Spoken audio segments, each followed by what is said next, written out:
we're doing videos this time. You get the raw reaction. Pause. Guess what I'm reviewing? Spider-Man. But which one? Which one? I thought, because might as well do the first ever one. Toby Maguire, first Spider-Man. So, what did you all think of it? This feels like a little like story time. Guys, I thought, okay, personally, I'm a big Spider-Man fan, if you can't tell, and there is probably a lot more Spider-Man shit around my room, but I personally prefer the Andrew Garfield Spider-Man. No hate, but I just prefer it. I just think he's just amazing, isn't he?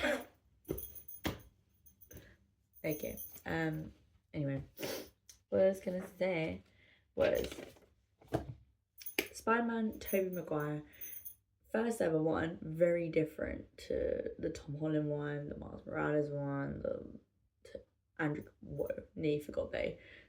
Garfield one. So it's very nice to like go back to the original and see how Tobey Maguire portrayed him in his own way. So like I personally think like obviously it's the nerdy, like good looking but nerdy kind of like the low status kid in the school, right, in American high school. And I think he played it really well in the sense that like he acts like the nobody, like no one really knows who he is, no one really cares what he has to offer, and like his love for MJ, god, I hate this MJ, loathe with a passion. I can't lie, Gwen all the way. This is not me being biased, I'm honestly saying MJ can go jump off a cliff if she wanted to, like I don't care, you know, because she's just no, I can't deal with it. It's because like, not saying that like she's unintelligent, but she has like, there is no street smart going on up there. Like she is, and like she was raised in a pretty poor environment. Like that was actually a big thing for me. Like they like showed that scene of like her parents, her like childhood upbringing. It wasn't the best, you know. It wasn't like, it wasn't what you'd hope for her to have, right? So like you would think that okay, if she's had that experience as a child, surely like with like arguing violence, like very very like deep topics put into her like life and her background, you'd think she'd be street smart. No, like there's like, to be fair, there is a rape scene, but like obviously it doesn't pan out, right? And it's like Spider-Man is like, you know, quite a tame film, but in that scenario, she's walking home at night without like anyone, and she just thinks she's like fucking like Superman.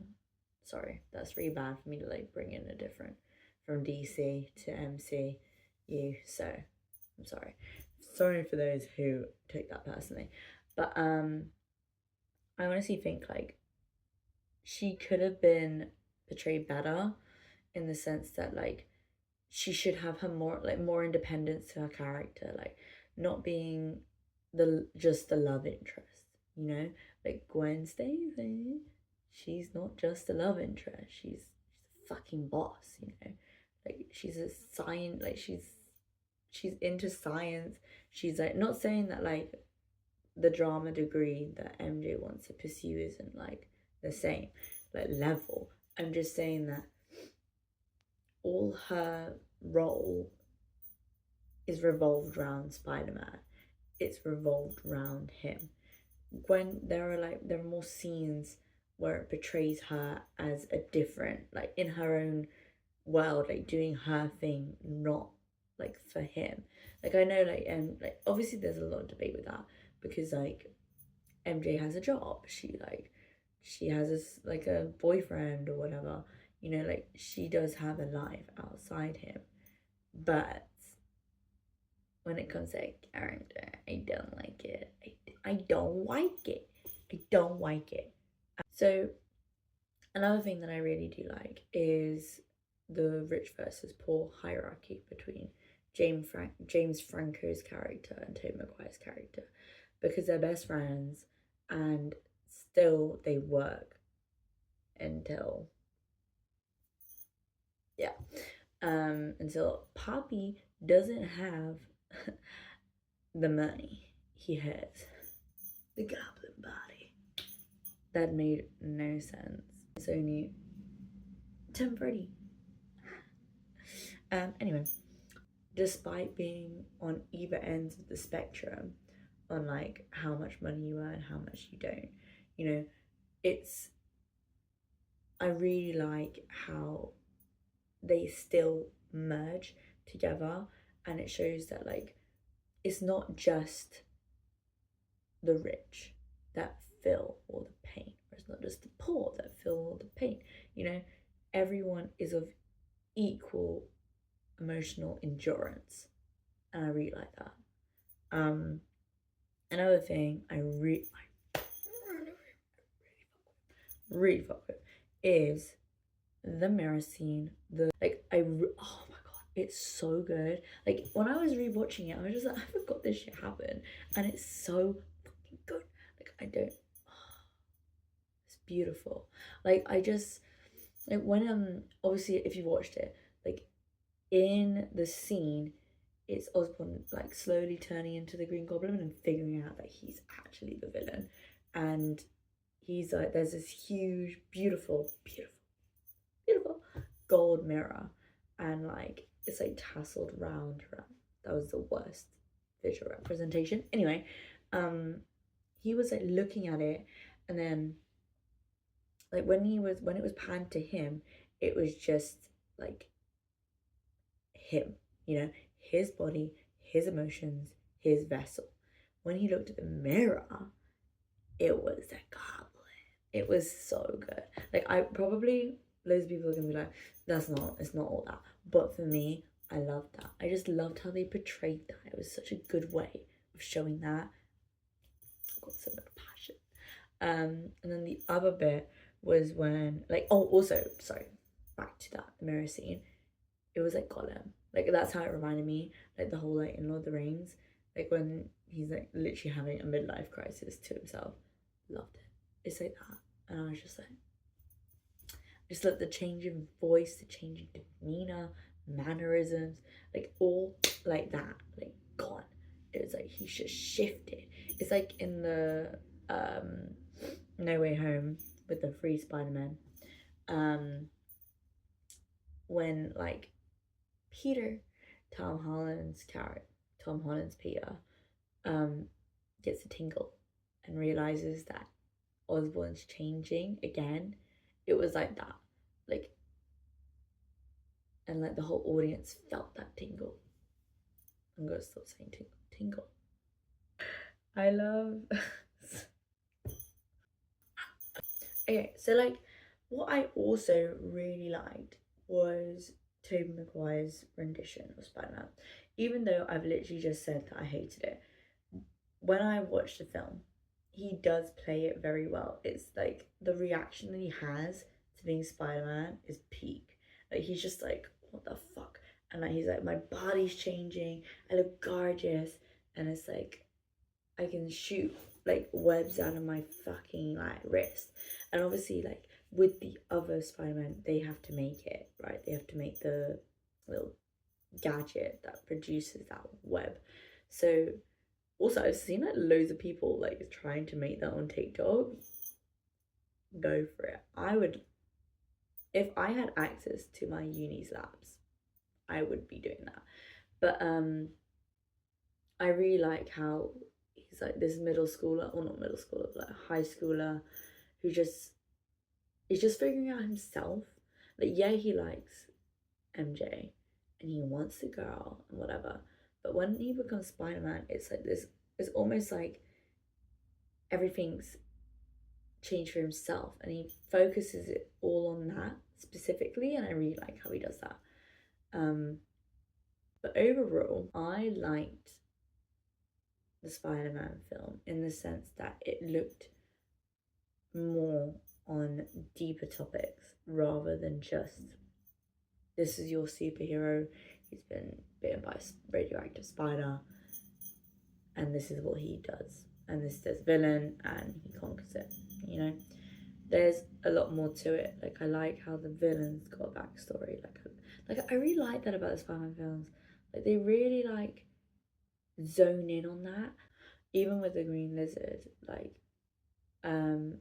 they showed how they were all scientists who just were greedy for knowledge. You know, they were just gluttonous for knowledge. And I like how they show that, because it's saying that they weren't always evil, they weren't always meant to be the antagonists. Like, they simply wanted answers, and they went about it in the wrong way, because like they were impatient, and they were impatient. They were sorry, they're just like clocked. They all just wanted a straightforward answer and to happen like the next day, you know, that they didn't want it to be a year-long journey, and that's why they were born to be a villain. But I really like how they gave the villain more backstory, like Osborn. I like how there was a lot of scenes where it was focused on him freaking the fuck out, because he didn't know it was him. He thought it was someone else. And like that realization, it's like in Fight Club. If you don't watch Fight Club, don't. Like, what are you doing? Sorry, I was gonna say don't listen to this, but like, first of all, let's like go down to the point. What are you doing? Go watch Fight Club. But it's like Fight Club, like the realization that actually these two people are the same. I love it. I just love it. I love that realization, because it's so interesting to see how the character reacts to that. And that Osborn was completely terrified, but it still panned out because he didn't have any control. And like, I really like that. Yeah. So overall, I think the Spider-Man film, as you can tell, I really liked it. I've already watched it, but like, watching it again was a really good refresh of my memory, and it reminded me of actually Toby Maguire's character is pretty sick. Like, he doesn't, like, I know there's a lot of hate to him, but it doesn't mean he wasn't a good Spider-Man. He was pretty good. This was the best rug I've ever found. I found it on like the first week of second year, and like me and my mate went to Asda and got this bitch, and she was like 12 quid. What the fuck? Anyway, that's another story. But I definitely recommend it. Like, actually go watch it. It's so good. Like, and then watch the Andrew Garfield ones, then watch the Tom Holland ones, and then like you can compare them all, and read the comics, because then like you can just it's like a brain explosion. But yeah, I hope you enjoyed the review, and go like, comment, subscribe, check out the Insta, check out the podcast. It's on Spotify. I'll upload it in a bit. But yeah, thanks guys.